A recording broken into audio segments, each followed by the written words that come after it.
Subject. అలా సున్నితమైన మనస్సుతో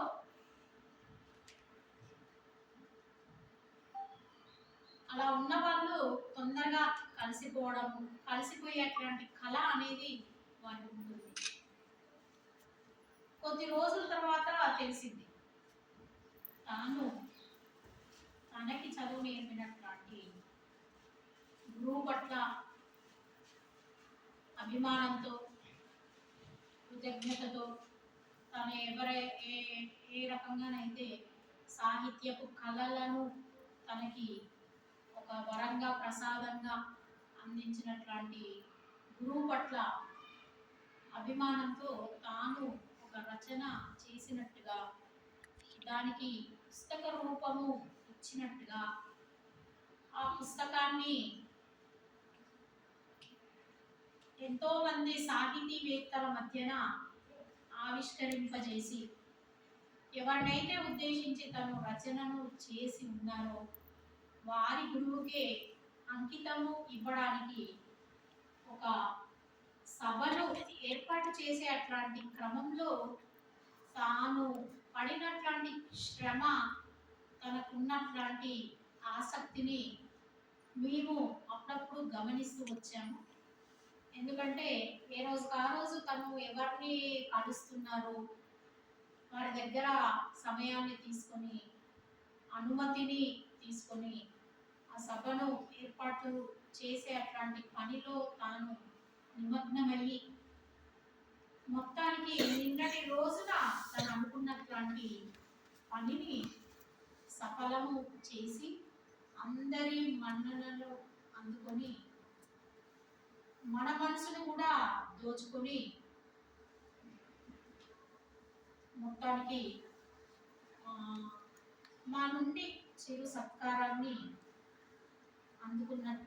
అందుకునే ఈ సందర్భంలో వారికి ఇదే నా శుభాకాంక్షలు. మరి పిల్లలు, మీరు ఎప్పుడు కూడా పుస్తకాలలో చదువుతూ ఫలానా రచయిత ఫలానా రచనలు చేశాడు, కవి పరిచయం, రచయిత పరిచయం అని ఇలా చదువుతూ ఉంటారు. అంతే తప్ప ఆ రచయితలతో, ఆ కవులతో మీకు ప్రత్యక్ష సంబంధం అనేది మీకు ఉండదు. కేవలం పుస్తకాలలో చదవడము, వినడము, లేకపోతే టీవీలలో చూడడము అలా మాత్రమే చేస్తారు తప్పించి అలాంటి ఒక రచయిత మన మధ్యనే ఉండి తాను ఒక మంచి సాహితీవేత్తగా, ముఖ్యంగా గురువు మీద ఉన్నటువంటి, తాను ఒక గురువుగా మారినప్పటికీ గురువు మీద ఉన్నటువంటి అభిమానాన్ని ఎంత మాత్రము మర్చిపోలేక ఆ గురువుకి సంబంధించినటువంటి రచన చేయడము అనేది ఒక మంచి శిష్యురాలిగా, మీకు సేవలు అందించే ఒక గురువుగా, ఒక రచయితగా, అలా కాకుండా మన పాఠశాలలో జరుగుతున్నటువంటి రకరకాల కార్యక్రమాల్లో తను వచ్చినప్పటి నుండి కూడా ఏదో ఒక రకమైన క్రియేటివ్ ఆలోచన చేస్తూ ఇటు డ్రామాలు వేయించడం కానివ్వండి, బుర్రకథలు, సోది, అలా మంచి మంచి తన అభిరుచులను మీ ద్వారా మా అందరికీ పరిచయం చేస్తూ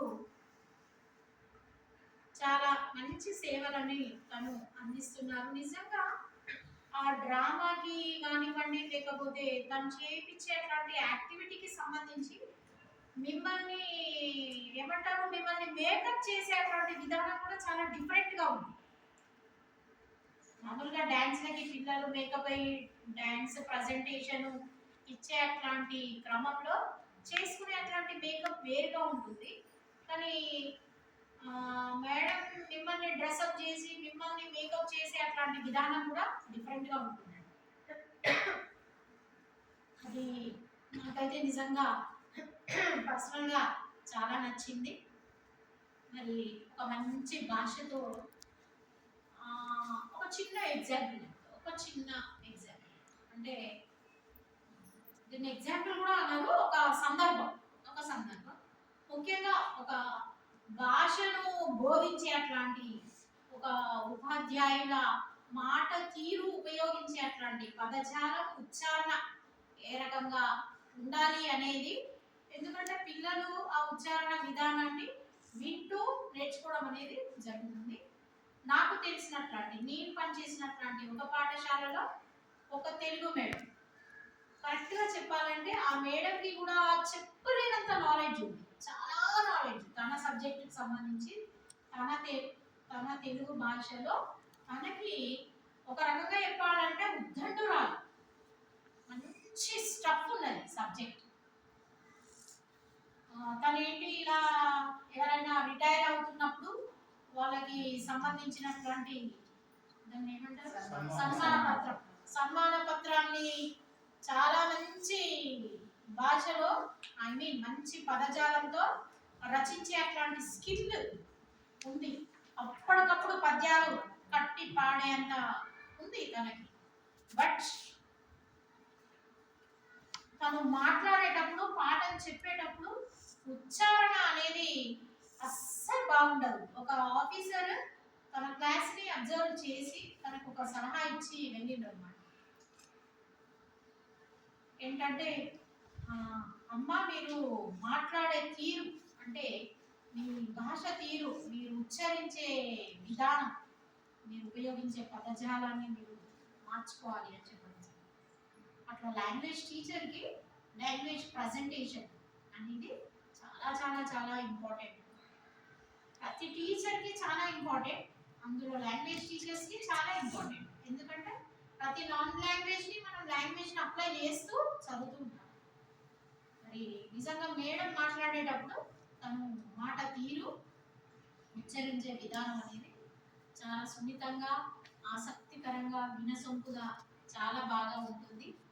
మరి తను అలా మాట్లాడుతున్నప్పుడు మాట్లాడే విధానాన్ని మీరు కూడా గమనించి చక్కగా, ఎందుకంటే పిల్లలు అనుకరణ ద్వారానే నేర్చుకుంటారు. మీకు నచ్చిన టీచర్లని, సార్లని మీరు అనుకరిస్తూ నేను వాళ్ళలాగా మాట్లాడాలి, వాళ్ళలాగా ఉండాలి, వాళ్ళలాగా నేర్చుకోవాలి, పెద్ద అయిన తర్వాత వాళ్ళలాగా కావాలి అని అనుకుంటూ ఉంటారు పిల్లలు. వాళ్ళకి తెలియకుండానే అనుకుంటూ ఉంటారు. ప్రతి స్టూడెంట్ కూడా వాళ్ళకి నచ్చినటువంటి ఒక టీచర్, సార్ ఎవరో ఒకరు ఉంటారు.